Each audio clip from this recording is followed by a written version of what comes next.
ಹಾವು ನಿಮಗೆ ಏನು? ನಮಗೆ ಅದು ಒಂಥರ ದೇವ್ರ ಥರನೇ. ಹಾವುಗಳಿಗೆ ಗೋಸ್ಕರನೇ ನಾಗಬನ ಅಂದರೆ ಕಾಡು, ಒಂದು ರೆಸ್ಟ್ರಿಕ್ಟೆಡ್ ಕಾಡು ಬಿಟ್ಬಿಟ್ಟಿರ್ತಾರೆ. ಸೊ ಇಲ್ಲಿ ಯಾರು ಬರ್ಬೋದು? ಸೊ ಇಲ್ಲಿ ಬಂದರೆ ನಮಗೆ ಏನೇನು ಸಿಗುತ್ತೆ? ಎಲ್ಲ ರೀತಿ ಪ್ರಾಣಿಗಳು ಸಿಗುತ್ತೆ, ತುಂಬ ಸರೀಸೃಪಗಳು, ಹಾವುಗಳು, ಮುಖ್ಯವಾಗಿ ಕಾಳಿಂಗ ಸರ್ಪ ಇದೆ. ಎಕ್ಸೈಟಿಂಗ್ ಏನು ಬೇಕು ನಮಗೆ. ಇಲ್ಲಿಗೆ ಬಂದು ಎಷ್ಟು ವರ್ಷ ಆಯ್ತು ನೀವು? 18 ವರ್ಷದಿಂದ ಕಾಡಲ್ಲಿದ್ದೀರಾ? ಕಾಡಲ್ಲೇ ಇದ್ದೀವಿ. ಓ, ಪಕ್ಷಿ ತಿಂದಿದೆ ಅಂದರೆ ಅಪ್ರೋ ಕಾಡು QC ಆಗಿದೆ ಅಂತ, ಕ್ವಾಲಿಟಿ ಚೆಕ್ ಆಗಿದೆ. King cobra man of the world ಅಂತಾನೆ ಪ್ರಖ್ಯಾತರಾಗಿರುವಂತಹ ಗೌರಿಶಂಕರ್ ಸರ್ ಜೊತೆ ಮಾತಾಡ್ತಾ ಇದ್ವಿ. ಆ ಕಡೆ ಇದೆ ಕಾಡು. ಕಲ್ಲು ನಾಗರ ಕಂಡರೆ ಹಾಲೆರವರಯ್ಯ, ದಿಟ ನಾಗರ ಕಂಡರೆ ಕೊಲ್ಲುವರಯ್ಯ ಅಂತ ಒಂದು ಮಾತು ಕೇಳಿದ್ದೀವಿ. ಕೆಲವೊಂದು ಸರಿ ಏನಾಗುತ್ತೆ, ನಾವು ಹಾವುಗಳನ್ನ ದೇವರು ಅಂತ ಪೂಜಿಸ್ತೀವಿ, ಹಾಗೆ ಎಲ್ಲೊಂದು ಹಾವು ಕಾಣಿಸ್ತಿದೆ ಅಂದರೆ ಅದನ್ನು ಸಾಯಿಸುವ ಅನ್ನೋ ಥರ ಒಂದು ಮನಸ್ಥಿತಿ ಇರುತ್ತೆ. ಸರ್, ಇದು ನಾಗಾರಾಧನೆ ಅನ್ಬೋದು, ಇಲ್ಲ ಹಾವನ್ನ ದೇವರು ಅಂತ ಪೂಜಿಸೋದು ತುಂಬ ಅನಾದಿ ಕಾಲದಿಂದನೂ ನಡ್ಕೊಂಡು ಬಂದಿದೆ. ಇವಾಗ ನಾವು ಕಲ್ಲು ಹಾವನ್ನ ಇಟ್ಟು ಪೂಜೆ ಮಾಡಿ ಅದನ್ನು ನಮಸ್ಕರಿಸ್ತೀವಿ, ಭಕ್ತಿಯಿಂದ ಇರ್ತೀವಿ. ನೀವು ಹಾವುಗಳ ಜೊತೆನೇ ಇರ್ತೀರಾ. ಹಾವು ನಿಮಗೆ ಏನು? ನಮಗೆ ಅದು ಒಂಥರ ದೇವ್ರ ಥರನೇ. ಜನರು ಹೀಗೆ ಇಲ್ಲಿ ಯಾವ ರೀತಿ ಅದನ್ನು ನಂಬ್ತಾರೆ ಅದೇ ರೀತಿ ನಾವು ನಂಬ್ತೀವಿ. ಕಲ್ಲನ್ನಿಟ್ಟು ಪೂಜೆ ಮಾಡೋದು ಅಂದರೆ ಅದೊಂದು ರೀತಿ ಒಳ್ಳೆಯದೇ. ಅದು ಕನ್ಸರ್ವೇಷನ್ ಅಂತ ಹೇಳೋದು, ಅಂದರೆ ಸಂರಕ್ಷಣೆ ಅನ್ಬೋದು. ಆಗಿನ ಕಾಲದಲ್ಲೇ ನಮ್ಮ ಜನ ಹೇಳ್ಬಿಟ್ಟಾರೆ ಅದನ್ನು ಯಾವುದೇ ರೀತಿಯಲ್ಲಿ ತೊಂದರೆ ಮಾಡಿಬಿಡಿ, ಅದು ಪಾಡಿಗೆ ಅದು ಇರುತ್ತೆ, ನಿಮ್ಮ ಪಾಡಿಗೆ ನೀವು ಇರಿ ಅಂತ, ಅದನ್ನು ಪೂಜೆ ಮಾಡಿ ಬಿಟ್ಬಿಡಿ ಅಂತ. That's a very good thing concept. ಯಾವ ದೇಶದಲ್ಲೂ ಇರೋದಿಲ್ಲ ಅದು, ನಮ್ಮ ದೇಶದಲ್ಲಿ ಅದು ಮುಖ್ಯವಾಗಿ ಮಲೆನಾಡಲ್ಲಿ ಅದನ್ನು ತುಂಬ ಸೀರಿಯಸ್ ಆಗಿ ತಗೊಳ್ತಾರೆ. ಇನ್ನೊಂದು ವಿಷಯ, ಒಂದು ವೇಳೆ ಹಾವು ಏನಾದರೂ ಸತ್ತೋದ್ರೆ ರೋಡಲ್ಲೋ ಆಕ್ಸಿಡೆಂಟ್ ಆಗಿ, ಅದನ್ನು ನಮ್ಮ ದೊಡ್ಡವರು ಹಿರಿಯರು ತೀರೋದ್ರೆ ಯಾವ ರೀತಿ ಪೂಜೆ ಮಾಡಿ ಅದನ್ನು ಮಣ್ಣು ಮಾಡ್ತಾರೆ ಅದೇ ರೀತಿ ಮಾಡ್ತಾರೆ. ಅಷ್ಟು ಸೀರಿಯಸ್ ಆಗಿ ಇಲ್ಲಿನ ಜನ ನಾಗರಾವನ ಕಾಳಿಂಗ ಹಾವನ್ನ ತಗೊಳ್ತಾರೆ. ಓಕೆ, ಸೊ ಈಗ ನಿಮಗೆ ಹಾವುಗಳ ಜೊತೆ ಇರೋದ್ರಿಂದ ಅದೇ ನಿಮಗೆ ದೇವರು ಅಂತ? ನಮ್ಗೂ ಅದು ದೇವ್ರ ತರನೇ, ಕಾಡೇ ದೇವರು. ಹೌದೌದು. ಕರ್ನಾಟಕದಲ್ಲಿ ನಾವು ನೋಡಿದ್ರೆ ಈ ಒಂದು ಪಶ್ಚಿಮ ಘಟ್ಟಗಳು ಏನಿದೆ, ಆಗುಂಬೆ ಸುತ್ತಮುತ್ತಲಿನ ವಲಯಗಳು ಒಂದು ಜೀವ ವೈವಿಧ್ಯತೆಗೆ ತುಂಬ ಒಂದು ಸಾಕ್ಷಿಯಾಗಿರುವಂಥದ್ದು. ಹಾವುಗಳಷ್ಟೇ ಅಲ್ಲ, ಎಷ್ಟೊಂದು ಪ್ರಭೇದದ ಬೇರೆ ಬೇರೆ ಪ್ರಾಣಿಗಳಿದೆ, ಪಕ್ಷಿಗಳಿದೆ, ಸರೀಸೃಪಗಳು, ಸಸ್ತನಿಗಳು, ಎಲ್ಲ ಥರದ ಪ್ರಾಣಿ ಪಕ್ಷಿಗಳು ಕೂಡ ಇಲ್ಲಿ ಇವೆ. ಹಾವುಗಳು ಅಂತಾನೆ ಪರ್ಟಿಕ್ಯುಲರ್ಲಿ ಬಂದರೆ ಇಲ್ಲಿ ಸುತ್ತಮುತ್ತ ನಿಮಗೆ ಎಷ್ಟು ಪ್ರಭೇದದ ಹಾವುಗಳು ಕಾಣಿಸಿದೆ ಸರ್? ಇಲ್ಲಿ ಒಂದು 42-45 ಪ್ರಭೇದಗಳಿದ್ದಾವೆ ನಮ್ಮ ಪಶ್ಚಿಮ ಘಟ್ಟದಲ್ಲಿ, ಮುಖ್ಯವಾಗಿ ಇಲ್ಲಿ ಮಲೆನಾಡು ಸೈಡಲ್ಲಿ ಅಂತ ಹೇಳ್ಬೋದು. Okay okay. ನಾಗಬಣ ಅಂತ ಕೇಳಿರ್ತೀವಿ ಸರ್. ಸರ್, ನಾಗಮಂಡಲ ಅಂತ ಇರುತ್ತೆ, ಅದ್ರ ಬಗ್ಗೆ ಏನಾದರೂ ನಮ್ಗೆ ಹೇಳ್ಬೋದಾ? ಹೌದು, ಇಲ್ಲಿನ ಈ ಒಂದು ಈ ಕಡೆ ನಮ್ಮ ಮಲೆನಾಡು ಕಡೆ ಸೌತ್ ಕೇಂದ್ರ ಆಗ್ಬೋದು, ಉತ್ತರ ಕರ್ನಾಟಕ ಹಾವುಗಳಿಗೆ ಗೋಸ್ಕರನೇ ನಾಗಬನ ಅಂದರೆ ಕಾಡು, ಒಂದು ರೆಸ್ಟ್ರಿಕ್ಟೆಡ್ ಕಾಡು ಬಿಟ್ಬಿಟ್ಟಿರ್ತಾರೆ. ಅಲ್ಲಿ ಯಾವುದೇ ರೀತಿಯಲ್ಲಿ ಎಲೆ ತಗೊಳ್ಳೋದಾಗ್ಲಿ, ಇಲ್ಲ ಒಂದು ಕಟ್ಟಿಗೆಗೂ ಹೋಗೋದಿಲ್ಲ, ಹಾವುಗೋಸ್ಕರನೇ ಆ ಒಂದು ಸ್ಥಾನ ಬಿಟ್ಬಿಟ್ಟಿರ್ತಾರೆ. ಆ ರೀತಿ ಒಂದು ಸೀರಿಯಸ್ ಆಗಿ ತಗೊಳ್ಳೋದಂದ್ರೆ ನಮ್ಮ ಜನ ಮಾತ್ರ ಇಲ್ಲಿ. ಎಷ್ಟೊಂದು ಹಣ್ಣುಗಳು, ಹಂಪಲುಗಳೆಲ್ಲ ಈ ಒಂದು ಕಾಡಿನ ಪ್ರದೇಶದಲ್ಲಿದೆ. KCRE ಅನ್ನೋ ಒಂದು ಜಾಗದಲ್ಲಿದ್ದೀವಿ. ಇದು ಕಾಳಿಂಗ ರಿಸರ್ಚ್ ಫೌಂಡೇಶನ್ ಅಂತಾನೆ, ಅದರ ನಿರ್ದೇಶಕರು ಗೌರಿಶಂಕರ್ ಸರ್ ಜೊತೆ ಮಾತಾಡ್ತಾ ಇದ್ದೀವಿ ನಾವು. ಸರ್, ಈ ಒಂದು ಸಂಸ್ಥೆ ಬಗ್ಗೆ ಹೇಳಿ ಸರ್ ನಮಗೆ. ಇದು ಕಾಳಿಂಗ ಫೌಂಡೇಶನ್ ಅಂತ.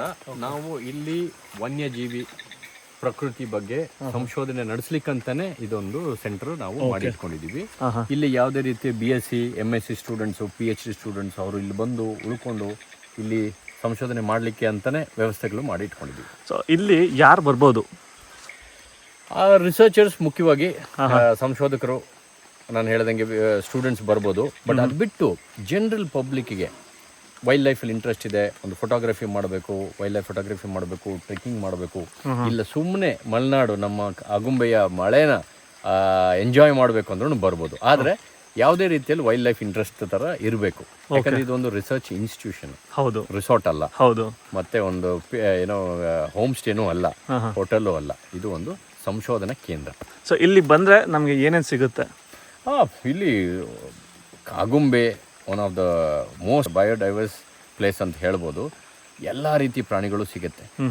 ಏನು ನಮ್ಮಲ್ಲಿ ಹುಲಿನೂ ಇದೆ, ಚಿರತೆ ಇದೆ, ಸಿಂಗಲಿಕ ಇದೆ, ಸ್ಟೀಲ್ ನಾಯಿ ಅಂತೀವಿ, ಮತ್ತು ಕಡವೆ, ಜಿಂಕೆಗಳು, ಬಾರ್ಕಿಂಗ್ ಡಿಯರ್ ಅಂತೀವಿ, ಮತ್ತು ಸಿವಿಟ್ ಕ್ಯಾಟ್ಸು, ನಿಮ್ಗೇನು ಬೇಕೋ ಅದಿದೆ. ಮತ್ತು ತುಂಬ ಸರೀಸೃಪಗಳು, ಹಾವುಗಳು, ಸುಮಾರು 40-42 ಪ್ರಭೇದಗಳಿದಾವೆ.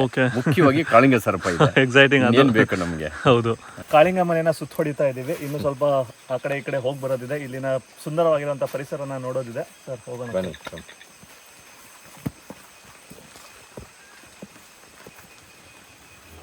ಹೌದು, ಹೇಳು ಸೂಪರ್. ಒಂದೇ ಇಟ್ಟಿಗೆ 2 ಹಣ್ಣುಗಳನ್ನ ಬೆಳೆಸಿದ್ದಾರೆ. ಎಷ್ಟು ಫ್ರೆಶ್ ಆಗಿರುವಂಥದ್ದು, ಇದನ್ನ ತೊಳೆಯೋದೇ ಬೇಕಾಗಿಲ್ಲ, ಪ್ರಕೃತಿನೇ ತೊಳೆದು ಕೊಟ್ಟಿದೆ. ಸರ್ ನೀವೊಂದು ತಗೊಳ್ಳಿ. ಎಷ್ಟು ಫ್ರೆಶ್ ಆಗಿರುವಂತಹ ಸೀಬೆಕಾಯಿ ಸಿಕ್ಕಿದೆ ನಮಗೀಗ.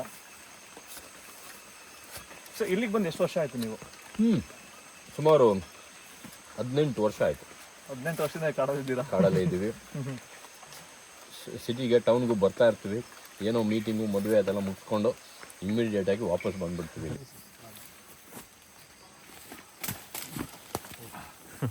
ನೋಡಿ ಅದೆಲ್ಲ ಅಪ್ರೂವ್ ಆಗಿರೋದು ಅಲ್ಲಿ ನೋಡಿ, ಪಕ್ಷಿ ತಿಂದಿದೆ. ಓ ಪಕ್ಷಿ ತಿಂದಿದೆ ಅಂದ್ರೆ ಅಪ್ರೂವ್ ಕಾರ್ಡ್ QC ಆಗಿದೆ ಅಂತ, ಕ್ವಾಲಿಟಿ ಚೆಕ್ ಆಗಿದೆ. ನೋಡಿ ಇಲ್ಲಿ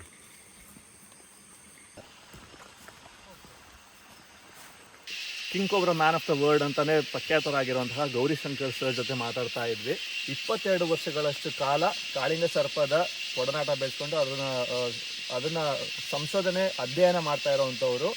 ಹಾಗೇನೆ ಎಷ್ಟೊಂದು ಪುಸ್ತಕಗಳು, ಎಷ್ಟೊಂದು ಆರ್ಟಿಕಲ್ಸ್ ಬರೆದು ಅದ್ರ ಬಗ್ಗೆ ರಿಸರ್ಚ್ ಪೇಪರ್ಗಳನ್ನ ಬರೆದಿದ್ದಾರೆ. ಸರ್ ನಾನು ನಿಮ್ಮ PhD ಬಗ್ಗೆ ಕೇಳ್ತಾ ಇದ್ದೆ.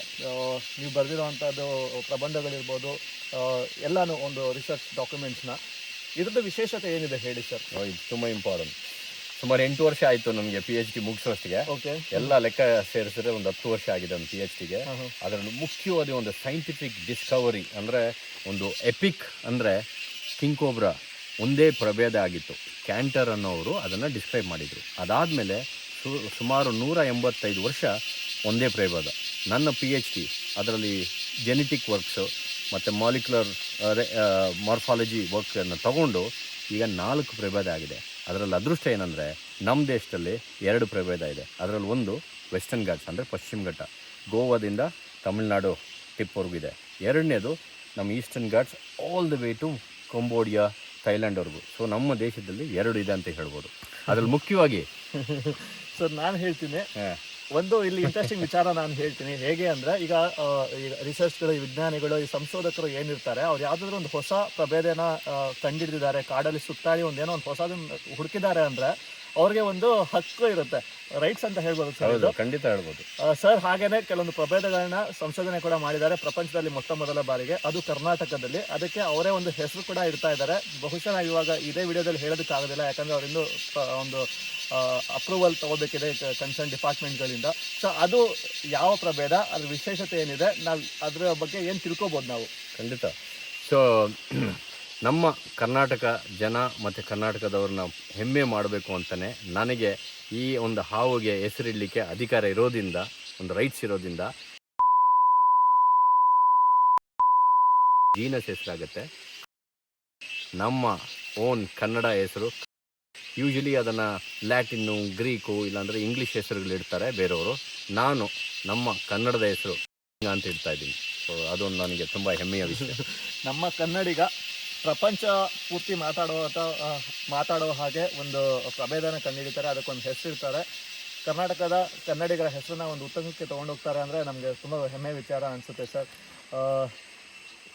ನಿಮಗೆ ಈ ಹಾವುಗಳು ಅಂದರೆ ಒಂದು ವರ್ಡಲ್ಲಿ ಏನು ಹೇಳ್ತೀರಾ? ಹಾವು ನಾವು. ನಾನಿಲ್ಲಾಂದರೆ ಹಾವು, ಹಾವಿಲ್ಲ. ನಾನಿಲ್ಲಾಂದರೆ ಹಾವು ಇರುತ್ತದೆ, ಹಾವಿಲ್ಲ ಅಂದರೆ ನಾನಿಲ್ಲ. ನನಗೊಂದು ಪ್ರಾಣ ಅಷ್ಟೇ. My second life. ತುಂಬ ಚೆನ್ನಾಗಿದೆ.